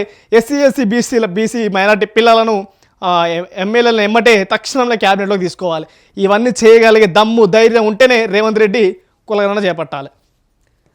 దీనికి మరి రాహుల్ గాంధీ రాజ్యాంగం పట్టుకొని తిరుగుతాడు కదా, అసెంబ్లీ పార్లమెంట్లలో రాజ్యాంగం పట్టుకొని ప్రచారం చేసిండు కదా. మరి రాజ్యాంగానికి నిబంధనలు పాటిస్తా అంటే మరి కులగణన చేపట్టాలి రాహుల్ గాంధీ. రేవంత్ రెడ్డి ఏం చేస్తారో చూద్దాం. నెక్స్ట్ ఈ మైనార్టీ ఏది లేదు. పీజీ ఉత్తమ విద్యలకు ₹1,00,000 గ్రాడ్యుయేషన్. ఇవన్నీ బోగస్ ముచ్చట మాటలు. ఇందాక పైకి పెట్టిండు, 10వ తరగతి పైకి పెట్టిండు, ఇప్పుడు కిందికి పెట్టిండు. ఈ కింది పైకి తప్పితే చేసింది ఏం లేదు. ఒక్క వర్గానికి, ఒక్క కులానికి, ఒక శాఖకి తెలంగాణలో రాష్ట్ర ముఖ్యమంత్రి అనుముల రేవంత్ రెడ్డి గారు చేసింది ఏమీ లేదు. ఇతర సంక్షేమం రైట్ దీంట్లో చూద్దాం. దివ్యాంగులకు నెలకు పెన్షన్ 6,000. ఒక్కరికి కూడా లేదు సంవత్సరాల కాలంలో. ఇప్పుడు తీసుకుంటే మీకు 2,000 వస్తాయి. 2 రోజులు ఆగి మన ప్రభుత్వం వస్తే 4,000 వస్తాయి. ఇప్పుడు మీకు 4,000 వికలాంగుల పెన్షన్. నేను వచ్చిన తర్వాత 6,000 ఇస్తా. రూపాయి ఇయ్యలే. నేను ఇస్తా. ఇప్పుడు తీసుకుంటే మీకు 10,000. నేను వచ్చినాక ఇస్తే 15,000 అన్నాడు. దిక్కు దిమాన్ లేదు. ఇవాళ తెలంగాణ రాష్ట్ర ప్రభుత్వంలో రైతులు గోస తీస్తున్నారు. ఇది తెలంగాణ రాష్ట్ర ప్రభుత్వం, ఎనుమల రేవంత్ రెడ్డి ప్రభుత్వం తెలుసుకోవాలి. నెక్స్ట్ ఏంది, 50 సంవత్సరాలు దాటిన జానపద కళాకారులకు 3,000 పెన్షన్. ఒక్కరికి కూడా ఇవ్వలేదు. ఒగ్గు డబ్బు కళాకారులకు నెలసరి జీవన భృతి 3,000 ఇవ్వలేదు. హిందూ దేవాలయం మరియు ఆదివాసీ గిరిజన పూజారులకు ధూపదీప నైవేద్యం కొరకు నెలకి 12,000 ఆర్థిక సహాయం చేయలేదు. అంగన్వాడీ టీచర్లు నెలసరి వేతనం 18,000కు పెంచుతూ పరిధిలో అయింది. ఈపీఎస్ పరిధిలోకి తీసుకువచ్చి ఆరోగ్య భద్రత. అంగన్వాడీలకి ఇప్పటివరకు ఏమి చేసింది లేదు. గత ప్రభుత్వంలో వచ్చినప్పుడు వాళ్ళకి 1-2 సార్లు జీతాలు పెంచడం చేసారు, వేతనాలు పెంచారు, బాగానే చేశారు. పిల్లలు ఖచ్చితంగా వాళ్ళు లేకుంటే ఊర్లో గ్రామీణ పరిస్థితులలో అంగన్వాడీ టీచర్ లేకపోతే చాలా దారుణంగా ఉంటుంది పరిస్థితి. ఏ పిల్లలు పుడుతున్నారు, ఎప్పుడు పుడుతున్నారు, అక్కడ ఉన్నటువంటి గర్భిణీ స్త్రీల పరిస్థితి ఏంది, అక్కడ ఉన్నటువంటి పిల్లలకి ఎలాంటి పౌష్టికాహారం ఇవ్వాలని చెప్పేసి ప్రతి గ్రామంలో అంగన్వాడీ సేవలు చాలా కీలకం. ఖచ్చితంగా మీరు ఆ శాఖకి విధులు కేటాయించాలి. వాళ్ళని గవర్నమెంట్కి నీకు తీసుకోవాలి. నెలకు 18,000 కాదు కదా 20,000 జీతం ఇచ్చినా తప్పులేదు. ఇది నేను బరాబర్ చెప్తా. నెక్స్ట్ ప్రతి ఆటో డ్రైవర్కి సంవత్సరానికి 12,000 ఆర్థిక సహాయం. ఉచిత బస్సు పెడితే కొన్ని వందల మంది ఆటో డ్రైవర్లు ఆత్మహత్య చేసుకొని చచ్చిపోయారు. ఏ ఒక్క కుటుంబానైనా పరామర్శించిర్రా? ఏ ఒక్క కుటుంబానికైనా ఆర్థిక సహాయం చేసిర్రా? ఎక్కడిచ్చిరని మీరు 12,000? ఎవరికి ఇచ్చారు 12,000? 5 సంవత్సరాలలోపు ప్రాక్టీసింగ్కి జూనియర్ న్యాయవాదులకు ప్రతి నెల 5,000 గౌరవ వృత్తి. మీరు ఎవ్వరికి అసలు విద్యార్థులతోటి అసలు మీరు ఆ విద్యార్థులకి నిరుద్యోగులకి అయితే చేసింది అయితే అసలు తెలంగాణ రాష్ట్ర ప్రభుత్వంలో మీరు చేసింది ఏమీ లేదు. దాని గురించి మాట్లాడడానికి కూడా శూన్యం. దాని గురించి మాట్లాడడానికి కూడా ఏం లేదు అసలు. నెక్స్ట్ సింగరేణి కార్మికుల కోసం కూడా మీరు చేసింది ఏం లేదు. ఆ ప్రైవేటీకరణ అయిపోతుంది, మీరు ఏం చేయలేరు. బీడీ కార్మికులకు ఏమైనా చేసారా అంటే అసలు మీరు చేసింది ఏముంది? ఏం లేదు. ఇక్కడ మీరు చేసింది ఏమి లేదు. చిరు వ్యాపారులకు, ఫుట్పాత్ వ్యాపారస్తులకు, తోపుడు బండ్ల వ్యాపారులకు గుర్తింపు కార్డులు ఇచ్చి అసలు ఈ లైన్ అసలు దీని గురించి మాట్లాడదాం మనం? దీని గురించి అసలు మాట్లాడవచ్చా? హైడ్రా పేరు మీద రోడ్ల మీద బండ్లు పెట్టుకొని జీవనోపాధి సాగిస్తున్న ఎంతోమంది చిరు వ్యాపారులను మీరు తొలగించి తీసేస్తే చెత్త కుప్పలలా తీసి పడేసారు. ఆ బండ్లు తీసుకుపోయి చెత్త కుప్పలలా తీసుకుపోయి మీరు వాళ్ళకి గుర్తింపు కార్డులు ఇచ్చి లోన్లు ఇచ్చి పెడతారు. హైడ్రా పేరు మీద ఎంతమంది చిరు వ్యాపారులు రోడ్ల మీద బండ్లు పెట్టుకొని బతికేట వాళ్ళ జీవితాలు నాశనం చేసి ఒక్కసారి మీ ప్రభుత్వం ఆలోచించాలి. పట్టణ మున్సిపాలిటీలో ఉన్న చిరు వ్యాపారులకు బజార్ పన్ను రద్దు. ఇవన్నీ మీరు ఏం చేసిన అసలు ఏం లేదు. ఐటీ ఉద్యోగుల భద్రత కోసం కొత్త చట్టం. సంవత్సరాల కాలంలో ఒక ఐటీ కంపెనీ వచ్చింది హైదరాబాద్కి. తెలంగాణ రాష్ట్రానికి ఒక ఐటీ కంపెనీ వచ్చింది 5 సంవత్సరాల కాలంలో. మరి మా ఐటీ మినిస్టర్ శ్రీధర్ బాబు ఏం చేస్తున్నాడు? యాడీ పోయిండు? ఎన్ని దేశాలు తిరిగి ఇప్పటికి ఒక ఐటీ కంపెనీ మన హైదరాబాద్కి తీసుకొచ్చిండు? ఒక్కడు కూడా తీసుకురావాలి. ఐటీ పరంగా, సాఫ్ట్వేర్ పరంగా అసలు మనం మాట్లాడడానికే లేదు. మహిళల సాఫ్ట్వేర్ ఉద్యోగాల భద్రత ప్రత్యేక చర్య అసలు ఏం లేవు. హమాలీలో పట్టించుకున్న దాకా లేవు. ఎవరికి మీరు చేసింది ఏం లేదు. అసలు 420 హామీలలో మీరు ఏం చేసిర్రా అని అడుగుతున్నాం. ఏ ఒకటన్నా చేసిర్రా మీరు? అసలు ఇది హైలైట్ టాపిక్. ఇది 270 సంబంధించిన ఈ అంశం గురించి ఇది ఒక హైలైట్ టాపిక్. జర్నలిస్టులకు హెల్త్ స్కీమ్ను, జర్నలిస్టులకు వారి కుటుంబ సభ్యులకు మెరుగైన వైద్యం అందేలా హెల్త్ కార్డులు జారీ. వాళ్ళకి మీరు ఏం చేయాల్సిన పని లేదు. కనీసం వాళ్ళ వార్తల వలన చదువుకొనిచ్చి ప్రభుత్వాన్ని ప్రశ్నిస్తే చాలు. తీసుకుపోయి కేసులు పడేయరు. కేసులు ఎన్ని కేసులు అని పెడతారా జర్నలిస్టుల మీద? వాళ్ళు అడగొద్దా? ఏ ప్రభుత్వం అధికారంలో ఉంటే ప్రభుత్వం ఏం చేస్తుంది ప్రజలకు అని చెప్పేసి ఒక జర్నలిస్ట్ అడగొద్దా? అడిగితే కేసులు పెడతారా మీరు? ఎంతమంది మీద కేసులు పెడతారు? కేసులు పెట్టాలి, తీసుకుపోవాలి. కనీసం వాళ్ళ వాక్ స్వేచ్ఛ వాళ్ళు మాట్లాడి కనీసం ప్రజలకి ఇది ఉందిరా నాయన, ఇది పట్టించుకోరు అని చెప్పేసి జర్నలిస్టులు క్వశ్చన్ చేస్తే వాళ్ళ మీద మీరు కేసులు పెడుతురు. ఇక మీరు వాళ్ళకి స్కీమ్లు, జర్నలిస్టుల కుటుంబ సభ్యులకు ఆదేశాలు, హెల్త్ కార్డులు ఇవన్నీ ఇస్తారు. మీరు ఇక ఇచ్చినట్టేనా? ఇదేమన్నా తెలంగాణ రాష్ట్ర ప్రభుత్వం అయ్యేదేనా? ఇది చేస్తారా మీరు? రేవంత్ రెడ్డి గారు చెప్పాలి. ఎందుకు నిన్న మొన్నటి కూడా జర్నలిస్టుల మీద మీరు మాట్లాడిన మాటలను ఒకసారి మీరు గుర్తు చేసుకోవాలి. జర్నలిస్టులను బట్టలు ఇప్పి కొడతా, కాలు మీద కాలేసుకొని కూర్చుంటారు, మా మీద అది చేస్తున్నారు. ఏం మాటలు రేవంత్ రెడ్డి గారు మీరు మాట్లాడేది? ఒక తెలంగాణ రాష్ట్ర ముఖ్యమంత్రి అయి ఉండి ఒక జర్నలిస్టుల మీద మీరు మాట్లాడాల్సిన మాటలేనా అయ్యేనా? నిన్ననే కదా జర్నలిస్టులు అందరూ ఏకమై మీటింగ్ పెట్టారు మీ మీద. మీరు ఇదే కానీ వైఖరి మీరు మార్చుకోకపోతే, జర్నలిస్టుల మీరు మీ దాడులు ఆపకపోతే, జర్నలిస్టుల మీరు అరెస్టులు మీరు ఆపకపోతే రాను రోజుల్లో మీ ప్రభుత్వం పైన తీవ్ర స్థాయిలో విరుచుకుపడే అవకాశం కనిపిస్తుంది. జర్నలిస్టులు ఖచ్చితంగా డిజిటల్ మీడియాలో ఉన్నటువంటి జర్నలిస్టుల జోలికి మీరు పోవద్దు. వాళ్ళ పని వాళ్ళు చేసుకొనియండి, వాళ్ళు ప్రశ్నిస్తారు, మీరు సమాధానం చెప్పండి. అంతేగాని తెలంగాణ జర్నలిస్టుల మీద ఎలాంటి దాడులకు పాల్పడినా ఊరుకునేదే లేదు. గల్ఫ్ దేశాలు మరి ఎక్స్గ్రేషియా ఇవన్నీ అసలు ఒక్కటి కూడా అసలు ఈ 420 హామీలు అసలు ఏమన్నా లేవు. హోంగార్డుల వేతన సవరణలు పాపం హోంగార్డుల పరిస్థితి అయితే దారుణంగా ఉంటుంది పాపం. తీసుకుపోయి ఇక అల్లా ఉన్న స్టేషన్లు అయితే అన్ని పనులు చేపిస్తారు వాళ్ళతోటి. ఇక కొంతమంది పై అధికారులు అయితే వాళ్ళ ఇంట్లో గడ్డి కూడా గడ్డి కూడా బీకించుకుంటారు ఇంట్లో తీసుకుపోయి. అట్లాంటి దారుణమైన పరిస్థితులు ఉంటాయి హోంగార్డులే. వాళ్ళని అసలు వాళ్ళ గురించి చెప్పాలంటే వర్ణాతీతం. వాళ్ళ బాధ, వాళ్ళకి ఇచ్చే జీతం ఎంత, వాళ్ళు చేసే పని ఏంది పాపం, దారుణం వాళ్ళ గురించి. ఇంకేంది, ట్రాన్స్జెండర్లకు లింగ మార్పిడి ధృవీకరణ పథకం గుర్తింపు జారీ చేసిన ట్రాన్స్జెండర్లకు వృత్తి విద్య శిక్షణ. ఈ విషయంలో నేను ఒప్పుకుంటాను. ట్రాన్స్జెండర్లకి ఇప్పుడు చూసుకుంటే చాలా వరకు హైదరాబాద్లో ట్రాఫిక్ సిగ్నల్స్ దగ్గర చాలామంది ట్రాన్స్జెండర్లని వాళ్ళకి ఉద్యోగ నియామకం ఇచ్చి ఏర్పాటు చేసి వాళ్ళకు ఒక వ్యవస్థను ఏర్పాటు చేసారు. ఇది మాత్రం ఒప్పుకోవాల్సిన విషయం. నెక్స్ట్ చూసుకుంటే పోలీస్ కానిస్టేబుల్, డ్రైవర్ల సిబ్బంది ప్రత్యేక ప్రోత్సాహాలు ఏం లేవు. రవాణా వాహనాలకు సింగిల్ పర్మిట్ విధానంగా లేదు. ఫిట్నెస్ లేవు, ఆటో డ్రైవర్ లేవు, ఏది పెండింగ్ ఉన్న ట్రాఫిక్ చలాన్ లేవు. ఆర్టీసీ కార్మికులు ప్రభుత్వం విలీనం చేయరు. వచ్చే పీఆర్సీ పరిధిలోకి ఆర్టీసీ కార్మికులు ఇవన్నీ కాదు. అసలు మీరు ఏమన్నా జరిగే విషయాలు చెప్తేనన్నా బాగుండేది. ఎందుకో ఇవన్నీ ఉత్తమ ముచ్చట్లు పెట్టి అసలు మీకు మీరే మేము అది చేస్తాం ఇది చేస్తాం అని చెప్పేసి మీకు మీరు గొప్పలు చెప్పుకొని కనీసం ఈరోజు ఏం చేయని పరిస్థితులు ఏర్పడ్డది తెలంగాణ ప్రభుత్వం, గవర్నమెంట్. మీరు ఏం చేస్తారు అసలు? ఎందుకు ఇన్ని హామీలు పెట్టుకురు, ఏం చేసారు అసలు? 420 హామీలు మామూలు విషయమా? అసలు ఎందుకు ఇవన్నీ? కొత్త రేషన్ కార్డు రైట్, ఇదొక్కటి. మళ్ళీ ఏదేంది, అర్హులైన వారందరికీ కొత్త రేషన్ కార్డు పంపిణీ. గత 10 సంవత్సరాల నుంచి రేషన్ కార్డులు లేవు. మననే మీరు 10 రేషన్ కార్డులు, కొత్త రేషన్ కార్డులు పంపిణీ ప్రారంభించారు. దాన్ని పూర్తి స్థాయిలో అమలు చేయండి. ఏదో పైలట్ ప్రాజెక్ట్ కింద తీసుకొని ఖమ్మం పోయినా గాడపోయినా ప్రారంభించి వచ్చిన అంటే కుదరదు. తెలంగాణ రాష్ట్ర వ్యాప్తంగా ఎంతమందికి ఫుడ్ సెక్యూరిటీ కార్డులు లేవో వాళ్ళందరికీ రేషన్ కార్డులు ఇప్పించాలి. ఖచ్చితంగా ప్రతి కుటుంబానికి రేషన్ కార్డు ఇవ్వాలి. ఏదో ఒకటి ఇస్తే ఇద్దరికి ఇచ్చినామంటే ఇది కుదరదు. ఖచ్చితంగా అందరికి ఇవ్వాలి. నెక్స్ట్ రేషన్ డీలర్లకు 5,000 గౌరవం పెంపున, ఇవన్నీ కాలేదు. మహిళా సంక్షేమంలో అసలు ఇది చేసింది ఏం లేదు. కళ్యాణం వస్తు నిరుపేద ఆడబిడ్డ వివాహానికి ₹1,00,000 ఆర్థిక సహాయంతో పాటు ఇందిరమ్మ కానుకగా తులం బంగారం.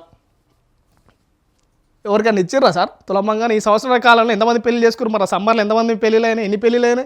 ఎవరికి ఇచ్చారు మీరు ₹1,00,000? ఎవరికి ఇచ్చారు మీరు తులం బంగారం? ఎవరికి ఇచ్చారు చూపించాలి. ఒక్కరికన్నా ఇచ్చారా కనీసం? లేదు, ఇయ్యలే. ఆర్టీసీ ప్రయాణం ఉచితం, ఇది ఒకటి ఓకే. మహిళలకు రక్షణ పరిశ్రమ భద్రత చర్యలు ఇవి కూడా లేవు. ఈ మధ్య ఆడ చూసినా గంజాయి బ్యాచ్ ఎక్కువైపోయింది. అడ్డగోలుగా మహిళల పైన అఘాయిత్యాలు జరుగుతూనే ఉన్నాయి, ఇలా స్టూడెంట్స్ పైన జరుగుతున్నాయి, అన్నీ జరుగుతూనే ఉన్నాయి. మీరు ఇది ఏం మీద చేసినది మీరు ఏం లేదు. ఈ మహిళా కమిషన్ మీద కూడా మీరు చేసింది కూడా ఏమీ లేదు, ఇక్కడ శూన్యం. ఇక వైద్య రంగం విషయానికి పోతే, వైద్య రంగం తెలంగాణనే కాదు దేశవ్యాప్తంగా ఎక్కడ చూసినా విద్యారంగం, వైద్య రంగం మరీ దీన పరిస్థితిలో ఉంటుంది. ఎందుకు? ఎంతమంది బీసీ ఎస్సీ ఎస్టీ ప్రజలు నిరుపేదలు పోయి చూపించుకున్నటువంటి వైద్య హాస్పిటల్స్లో ఎందుకు సరైన ఫెసిలిటీస్ మీరు కల్పించలేకపోతారు? మొన్న ఎంత దారుణం, అంబులెన్స్లో డీజిల్ అయిపోయింది. ఒక అంబులెన్స్లో ఆక్సిజన్ లేక ప్రాణాలు కోల్పోయినటువంటి పరిస్థితి ఏర్పడ్డది.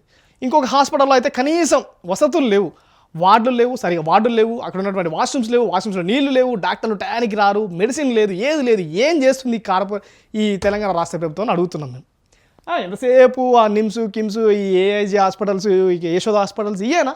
మా సామాన్యుడు బతుకు ఎక్కడ? సామాన్యుడు ఎలా బతకాలి? కనీసం ఉచితంగా వైద్యం అందలేని పరిస్థితి ఏర్పడింది తెలంగాణ రాష్ట్రంలో. ఎందుకు? ఒకసారి మీరు ఆలోచించండి. ఏ హాస్పిటల్స్ పోయినా తెలంగాణ రాష్ట్రంలో, ఏ గవర్నమెంట్ హాస్పిటల్ పోయినా ప్రతి ఒక్క హాస్పిటల్ మనం చూసుకుంటే ఎక్కడ కూడా పూర్తి స్థాయిలో సరైన సౌకర్యాలు లేవు. బెడ్లు ఉండవు, వాటర్ ఉండవు, వాష్రూమ్స్ ఉండవు, డాక్టర్ టయానికి రాడు, అక్కడ మిషన్ సరిగా పనిచేయవు, అధునాధిక సౌకర్యాలతో ఏర్పాటు చేసుకునే పరిస్థితి ఏర్పడదు. ఏదొచ్చినా ప్రైవేట్ హాస్పిటల్. మరి గవర్నమెంట్ హాస్పిటల్ ఎందుకు? ఇన్ని కోట్ల మంది బీసీ ఎస్సీ ఎస్టీ ప్రజలకు ఎందుకు గవర్నమెంట్ న్యాయం చేయలేకపోతుంది? ఎందుకు నాణ్యమైన వైద్యాన్ని అందించలేకపోతుంది? ఎక్కడ లోపం జరుగుతుంది? దీని మీద మీరు ఖచ్చితంగా సీరియస్ యాక్షన్ తీసుకోవాలి. ఎందుకంటే అసలు చాలా దారుణమైన విషయం ఇది. ఏ హాస్పిటల్లో చూసినా, తెలంగాణ రాష్ట్ర వ్యాప్తంగా ప్రతి మండల కేంద్రంలో ఉన్న హాస్పిటల్ పోయినా, జిల్లా కేంద్రంలో హాస్పిటల్ పోయినా, ఎక్కడ పోయినా ఏ హాస్పిటల్లో కూడా సరైన సౌకర్యాలు లేవు. ఇది మాత్రం బరాబర్. మీరు నాతో పాటు రండి, నేను తీసుకుపోతా హాస్పిటల్, నేను చూపిస్తా. మొన్నటికి మన నల్గొండలో పోరగాడు తీసిపెట్టిండు దవాఖాన పరిస్థితి. కరెంటు పోయి ఫ్యాన్లు టవల్లు పెట్టి ఊపుకుంటురు, అలా హాస్పిటల్లో కరెంట్ లేక ఊపుకుంటురు. ఇంకొక దగ్గరికి పోతే అక్కడ దారుణమైన పరిస్థితి ఏర్పడ్డది. మరి ఇంత దారుణంగా ఎందుకు వైద్య వ్యవస్థ ఉంది మన తెలంగాణ రాష్ట్రంలో అడుగుతున్నా. బండ్ల డీజిల్ ఉన్నదా? నాకు అర్థం కాదు. మీరు గీడున్న నల్గొండ పోవడానికి హెలికాప్టర్లు వేసుకొని పోతారు, హెలికాప్టర్లు కావాలి, హెలికాప్టర్ నాకీలని చెప్పేసి మంత్రులు అలిగిపోతారు. కనీసం అంబులెన్స్లలో డీజిల్ కొట్టిలేరా మీరు? ఇదేం ప్రభుత్వం? ఒక్కసారి దీని గురించి మీరు ఆలోచించాల్సిన విషయం ఖచ్చితంగా ఉంది. అదేవిధంగా మనం చూసుకుంటే పారిశ్రామిక రంగం, ప్రతి ఉమ్మడి జిల్లా కేంద్రంలో పారిశ్రామిక వాడలు అసలు ఏమన్నా చేసిందే లేదు. మీరు కనీసం నిత్యావసరాలు రోజు కావాల్సినటువంటి ఆ వైద్య విద్యానికే మీరు చేసింది ఏమీ లేదు. మీరు పారిశ్రామిక రంగానికి ఏం చేసిర్రు? అసలు ఏమన్నా లేదు. ఇలా చదవడానికి కూడా ఏం లేదు. మీకు చదివినా ఏం చెప్పాలో కూడా శూన్యం, ఇది జీరో. నెక్స్ట్ గ్రామీణ అభివృద్ధి. ఎంఎన్ఆర్ఈజీఎస్ కింద 10 దినాలు 150 రోజులు పెంచుతూ కనీస వేతనం 350కి పెంపు. గ్రామ పంచాయతీ సిబ్బందికి ఉద్యోగ భద్రత, కనీస వేతనం. గిరిజన ప్రాంతాల్లో పీఈఎస్ఏ చట్టానికి సవరణ అమలు. గ్రామ పంచాయతీ వార్డు మెంబర్లకు నెలకు 15,000 గౌరవ వేతనం. మాజీ సర్పంచ్లకు, ఎంపీటీసీ సభ్యులకు మరియు జెడ్పీటీ సభ్యులకు గౌరవ పెన్షన్. సర్పంచులు, ఎంపీటీసీ, జెడ్పీటీసీలు గౌరవ వేతనం పెంపుకు తగిన చర్యలు. రాజ్యాంగం ఆర్టికల్ 73-74 ప్రకారం 3 స్థానిక సంస్థల నిధులు, విధులు మరియు నిర్వహణ పూర్తిస్థాయిలో అప్పగింత. నిన్ననే 2 రోజుల క్రితం చూసుకుంటే సర్పంచ్లకి పెండింగ్లో ఉన్న బిల్స్ ఇవ్వలే కాంగ్రెస్ ప్రభుత్వం. ఇవ్వకపోతే వాళ్ళకున్న పొలాలు 2-3 ఎకరాల పొలం మీద ఉంటే ఆ పొలాలను నమ్ముకుని అప్పులు కట్టారు. కాంగ్రెస్ ప్రభుత్వం ఏం చేసింది? సర్పంచ్లకు ఏం చేసింది? గ్రామీణ ప్రాంతాలలో ఏం చేసింది? సర్పంచ్ల పదవీ కాలం అయిపోయి 2.5 సంవత్సరాలు అయిపోతున్నా ఇప్పటివరకు సర్పంచ్ ఎలక్షన్ నోటిఫికేషన్ ఇవ్వలేకపోతుంది తెలంగాణ రాష్ట్ర ప్రభుత్వం. వీళ్ళు గ్రామీణాన్ని అభివృద్ధి చేస్తారా? నమ్మే విషయమేనా ఇది? పాపం వాళ్ళు ఆ బిల్లులు రాలేదని చెప్పేసి ఉన్న పొలాలు అమ్ముకొని ఆ ఇంట్లో ఉంటే ఇంట్లో అద్దెకి ఇవ్వకుండా కూడా వాళ్ళు గవర్నమెంట్ స్కూల్ ఆ ఊర్లో పడవబడ్డ గవర్నమెంట్ స్కూల్లో ఉండాల్సిన పరిస్థితి ఏర్పడ్డది. మొన్నటికి మొన్న ఆత్మహత్య యత్నాన్ని పాల్పడ్డారు సర్పంచులు, మాజీ సర్పంచులు. ఏం చేసింది మీ ప్రభుత్వం గవర్నమెంట్? మీ గవర్నమెంట్ వచ్చిన తర్వాత గ్రామీణ ప్రాంతాల్లో ఉన్న వాళ్ళకి ఏం చేసింది? సర్పంచ్లకు ఏం చేసింది? ఎంపీటీసీలకు ఏం చేసింది? ఎవరికి ఏం చేసారు మీరు? ఊరికనే ఉత్త హామీలు ఇచ్చి గ్రామీణ అభివృద్ధి, సర్పంచ్లకు అది చేస్తాం, గ్రామీణ అది ఏం చేస్తారు? మీరు ఏం చేయరు, మీరు ఏం చేయలేరు, ఇప్పటివరకు ఏం చేయలేరు కూడా. అయిపోయింది మీ ప్రభుత్వం పనే అయిపోయింది. ఉద్యోగుల సంక్షేమం, ఇక మీరు ఉద్యోగాల గురించి, నిరుద్యోగుల గురించి, వైద్య శాఖ గురించి, విద్యాశాఖ గురించి అసలు మాట్లాడడానికి కూడా మాటలు లేవు. ఎందుకంటే మీ పని అంత గొప్పగా ఉంది మీ ఈ 3 శాఖలలో మీ పని. ఇక మనం ఏంది అసలు ఈ ఉద్యోగుల సంక్షేమం? రాష్ట్ర వ్యాప్తంగా ఉద్యోగ ఉపాధ్యాయులకు 1వ తారీఖున వేతనాలు అందే విధంగా చర్యలు, సప్లిమెంటరీ బిల్లు 10 దినాల్లో చెల్లింపు, ప్రభుత్వ ఉద్యోగులందరికీ పెండింగ్లో ఉన్న 3 DAలు చెల్లింపు. మననే చెప్పారు కదా రిటైర్డ్ ఎంప్లాయీలకు మేము ఇవ్వలేము పైసలు అని చెప్పేసి కూడా చెప్పారు కమన్నా మీరు. దాంట్లో సవరణలు చేపడతాం, ఇది చేపస్తాం, ఏం లేదు అసలు మీరు చేసింది కూడా ఏమీ లేదు. ఫీల్డ్ అసిస్టెంట్లు, ఆశా వర్కర్లు, ఇందిరాక్రాంతి పథకం మీరు చేసింది ఏం లేదు. ఇక గృహ నిర్మాణం కిందికి పోతే ఇందిరా మిల్లు ఫస్ట్ స్టార్టింగ్లో చెప్పిన ఇందిరా మిల్ల కోసం డబ్బులు తీసుకొని అమ్ముకుంటున్న పరిస్థితి ఏర్పడ్డది. నువ్వు మా కాంగ్రెస్ కార్యకర్త కాదు, మీకు ఇల్లు ఎందుకు ఇస్తావు? నువ్వు బీఆర్ఎస్ కదా, నువ్వు ఆ పార్టీ కదా, నువ్వు ఈ పార్టీ కదా, నువ్వు కేసీఆర్ మీటింగ్కి పోయినావు కదా, నీకు ఇల్లు ఎందుకు ఇస్తావు అని చెప్పేసి ప్రవర్తించారు కాంగ్రెస్ నాయకులు అక్కడ గ్రామాలలో. ఇది తెలియదా రాష్ట్ర ప్రభుత్వానికి? ఎట్లా మీరు ఎవరికి ఇచ్చారు? మీరు ఎంతమందికి ఇచ్చారు? ఇల్లు లేని ప్రతి పేదవారికి ఇంటి స్థలం 500. నా మిత్రుడు నా ఫ్రెండ్ ఉన్నాడు నిరుపేద, మన పోయి ఏమైందిరా ఇల్లు పెట్టుకోవడానికి పోయినా ఏమైందిరా అంటే రాలేదురా అని చెప్పింది. ఎందుకు రాలేదు మరి అంటే మనకి ఆడొస్తుంది, మన కాంగ్రెస్ కార్యకర్తలమా, కాంగ్రెస్ వాళ్ళకే ఇస్తా అంటారు, మనకి ఇవ్వలేదు. ఒక ఫస్ట్ లిస్ట్ పోయింది, సెకండ్ లిస్ట్ పోయింది, ఇప్పుడు నా పేరు రాలేదు, రాలేదు. వాళ్ళ ఇల్లు చూసే దారుణమైన పరిస్థితి ఉంటుంది. గుడిసెలో బతుకుతారు వాళ్ళకి ఏం లేదు. ఇందిరా ఇల్లు ఇస్తా అని చెప్పేసి ఏదో గొప్పలు చెప్పుకోవడం చెప్తే ఏముండదు. ఏదో ఉంటుంది సామెత, ఊరు గొప్ప పేరు గొప్ప ఊరు దిబ్బ అన్నట్టు చెప్పుకోవడానికేమో మేము అది చేస్తాం ఇది చేస్తాం అన్నారు. కానీ మీరు ఆచరణలోకి వస్తే మీ పని శూన్యం, ఏం లేదు. హైదరాబాద్ అభివృద్ధి, ఉస్మానియా ఆసుపత్రిని హెరిటేజ్ కట్టడంగా గుర్తించి పూర్తి స్థాయిలో ఆధునీకరణ, 4 అధునాతన మెటర్నిటీ ఆసుపత్రులు, 4 అధునాతన వెటర్నిటీ హాస్పిటళ్ళు, 2 అధునాతన ENT హాస్పిటళ్ళు. ఫస్టే చెప్పినా కదా, మీరు అసలు హాస్పిటల్ గురించి, విద్య వైద్యం గురించి అసలు తెలంగాణ రాష్ట్ర ప్రభుత్వం మాట్లాడడానికే లేదు. అసలు మీరు మాట్లాడొద్దు, మీరు ఈ విషయాల గురించి మీరు మాట్లాడొద్దు. ఎందుకంటే మీరు అది చేయలేరు కూడా. అసలు ఏమన్నా మీరు హాస్పిటల్ వ్యవస్థ గురించి మాట్లాడొద్దు. ఏమో అసలు ఏం చదవాలి? తెల్ల రేషన్ కార్డు కలిగి ఉన్న యజమానికి ఇంటి పన్ను తగ్గింపు, గ్రేటర్ హైదరాబాద్ సహా అన్ని నగరాల్లో మరియు మున్సిపాలిటీలో ప్రతి ఇంటికి 25,000 లీటర్ల మంచినీరు సరఫరా ఉచితంగా. ఎవరికి ఇచ్చిర్రో ఏం చేస్తుర్రో ఏమో. మీ ఇంట్లోకి ఏమైనా పోతున్నాయేమో కానీ మా ఇంట్లోకి అయితే ఎవరికి రాలేదు. మరి నాంపల్లి సికింద్రాబాద్ రైల్వే స్టేషన్కు కలుపుతూ స్కై వాక్లు, హైదరాబాద్ పార్కింగ్ వ్యవస్థ అధిగమించేలా పార్కింగ్ కాంప్లెక్స్లు, నగర ఏలేదు. ఇక పర్యాటక రంగానికి పోతే తెలంగాణ అటవీ ప్రాంతాల్లో ఎక్కువ టూరిజం అభివృద్ధి, ఎంటర్టైన్మెంట్ థీమ్ పార్కులు అభివృద్ధి, తెలంగాణ హైదరాబాద్ జిల్లాలో ఏర్పాటు, తెలంగాణలో అత్యంత ప్రసిద్ధి చెందిన హిందూ బౌద్ధ క్రైస్తవ మొహమ్మదియా జైన్ దేవాలయాల ప్రదేశాల్లో టూరిజంను ప్రోత్సహించే విధంగా ప్రత్యేక చట్టాలు, చారిత్రాత్మక కట్టడాల పరిరక్షణ, టూరిజం అభివృద్ధి. ఈ 4 అంశాలలో మీరు చేసింది ఏందో చెప్పండి ఒకసారి. ఏమన్నా చేసిర్రా మీరు? ఏం చేశారు? ఎక్కడ పార్కులు కట్టారు? ఎక్కడ ఏ బౌద్ధ మఠాలకి, ఏ క్రైస్తవ వాళ్ళకి, ఏ జైన్ దేవాలయాలకి, ఏ హిందూ దేవాలయాలకి మీరు ఏం టూరిజం చేసిర్రు? ఏం చేసిర్రు? ఏమన్నా చేసిర్రా? మన ముఖ్యమంత్రి గారికి యాదాద్రి చూడగానే కళ్ళు తిరిగినాయి. ఇంత అద్భుతంగా కేసీఆర్ కట్టిండ యాదాద్రి అని చెప్పేసి కళ్ళు తిరిగినాయి మన ముఖ్యమంత్రికి. ఇక మీరు ఆ స్థాయిలో డెవలప్మెంట్ చేయాలంటే మీ వల్ల కూడా కాదు అది. నెక్స్ట్ పర్యావరణం, వరద విపత్తు నిర్వహణ మరియు హీట్ వేవ్ యాక్షన్ మేనేజ్మెంట్ నిర్వహణ కోసం పటిష్టమైన విధానం, హైడ్రా. సుస్థిరమైన పర్యావరణ వ్యవస్థ కొరకు చర్యలు, కొత్తగా నిర్మించే ప్రతి వాణిజ్య మరియు గృహ నిర్మాణంతో ఇంకుడు గుంతలు అనేది గత ప్రభుత్వంలో పెట్టింది. చెట్ల సంరక్షణ కోసం గ్రామాల్లో ప్రజలకు స్వచ్ఛంద వాలంటీర్గా గుర్తించి వారికి గౌరవ వేతనం చెల్లింపు, ప్లాస్టిక్ నియంత్రించే. మీరు ఏం చేయలేదు. నిన్న వరద విపత్తు నిన్నటి మొన్న హైదరాబాద్ మొత్తం మునిగిపోయింది వర్షం పడితే. కరెక్ట్ 3 గంటలు వర్షం కొడితే హైదరాబాద్లో మునిగిపోయినాయి ఫ్లైఓవర్లు. ఎంత ట్రాఫిక్ జామ్, ఎంత రోడ్, ఎంత దారుణం అయిపోయింది. మునిగిపోయినాయి, ఏడికాడిగా మునిగిపోయినాయి. మీరు హైదరాబాద్ పేరు తీసుకొచ్చి అది తీసుకొస్తా అని చేస్తాను. మరి ఏం చేశారు మీకే తెలవాలి. నెక్స్ట్ ఇతర హామీలు, ఈబీసీల కొరకు ప్రత్యేక రాష్ట్ర బోర్డు ఏర్పాటు చేయలే, ఆదివాసీ కులవసలకు సరిపడ నిధులతో కూడిన కార్పొరేషన్ లేదు, రెడ్డి కులసలకు సరిపడ నిధులతో కార్పొరేషన్, ఈ దేశ సంపద రాష్ట్ర సంపద మొత్తం అరచేతుల్లో పెట్టరాదు, ఏం చేస్తారు ఇక. ఈబీసీ విద్యార్థులకు హాస్టల్ సౌకర్యాలు, స్కాలర్షిప్లు పెంపు, మీరు ఎవ్వరికి చేసింది ఏం లేదు. 10% లేని వాళ్ళకి 10% ఈడబ్ల్యూఎస్ రిజర్వేషన్ పెట్టిరు, ఇప్పటికే ఉన్నవాళ్ళు ఆగం చేసిర్రు. ఇక మీరు మళ్ళీ అదే చేస్తా అంటే ఏం చేసేది ఏం లేదు.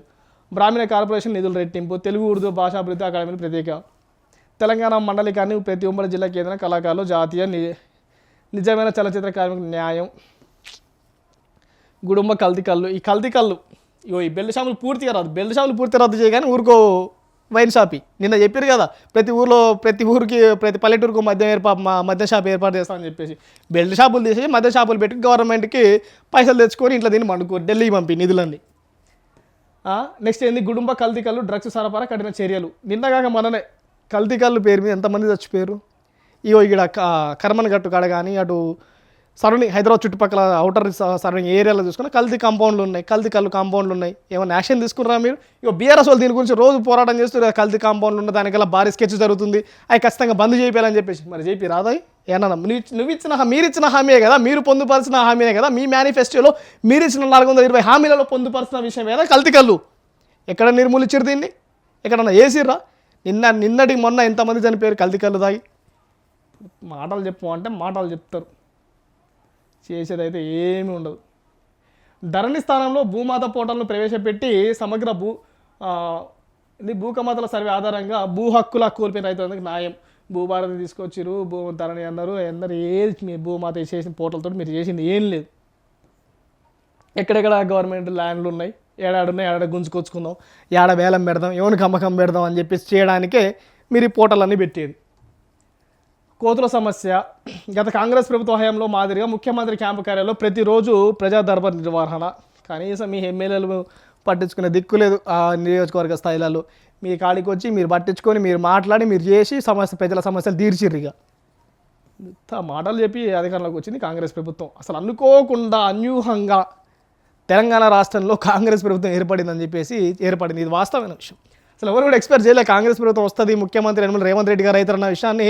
అసలు తెలంగాణ యావత్ ప్రజలు ఏ ఒక్కరు కూడా దాని అసలు ఆలోచన కూడా రాలేదు ఎవరికి. అనుకోకుండా జరిగిపోయింది అది. వేవ్లో కొట్టుకొని పోయి ముఖ్యమంత్రిగా పీఠ మీద కూర్చున్న మన యనమల రేవంత్ రెడ్డి గారు. ఇక 420 హామీలు మనం చూస్తాం.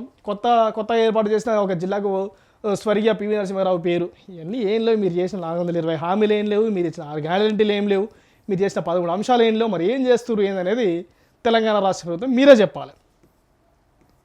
ఇక మరి ఈ వీడియో చూసిన తర్వాతనైనా మన తెలంగాణ రాష్ట్ర ప్రజలకి అర్థం కావాలి మరి కాంగ్రెస్ ప్రభుత్వం ఏం చేసింది, నిజంగా 420 హామీల పరిస్థితి ఏంది, ఈ కాంగ్రెస్ 420 హామీలు ఏంది, కాంగ్రెస్ 420 హామీల పరిస్థితి ఏంది, మీరు ఎంతవరకు అమలు చేసిర్రు, నెక్స్ట్ ఏమైనా చేయగలుగుతారా, చేస్తారా, అసలు ఏంది అనేది. మరి 3 సంవత్సరాలు ఇంకేమైనా చేయగలుగుతారా అనేది. 3 సంవత్సరాలు ఎక్కడితే మళ్ళీ లాస్ట్ ఒక 1 year ముందు ఎలక్షన్ కోడే ఉంటుంది, అది చేయడానికి ఉండదు. ఈ ఆల్రెడీ 1.5 year అయిపోయింది. ఇక గట్టిగా మాట్లాడితే ఇంకో 1.5 year ఉంది. ఈ 1.5-2 yearsలో మీరు ఏమైనా చేస్తారా చూద్దాం, అది కూడా చూద్దాం.